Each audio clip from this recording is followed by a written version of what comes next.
Jadi pegawai kada terlambat tidak menunjang tanggal 1 karena PJJ belum terbayarkan, saya itu kena. Kenapa kita tidak berotonomi dari daerah?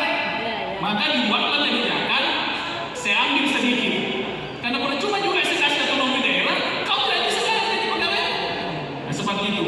Nah, yang kedua, tadi terkait dengan pengandirian fiskal. Jawabannya calon bupati ya sebenarnya bagus. Ada lagi pertanyaan ya dari perguruan tinggi, silakan sebelah kiri Pak Birman.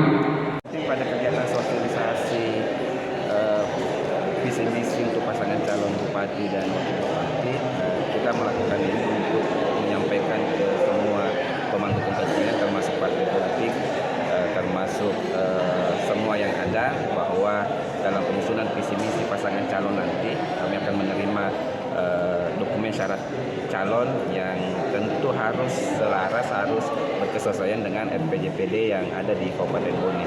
Jadi ini juga sudah diatur dalam PKPU nomor 8 tahun 2024 pasal 13. Ini bagaimana setiap pasangan calon nanti datang membawa dokumen persyaratan dengan visi misi yang sesuai dengan rencana pembangunan jangka panjang daerah. Ya, jadi kami hadir bagaimana nanti setiap pasangan calon ini memastikan bahwa kesesuaian, karena kami mengatur harus kesesuaian antara visi misi yang dibuat oleh pasangan calon ini selaras dengan rencana pembangunan jangka panjang daerah ini.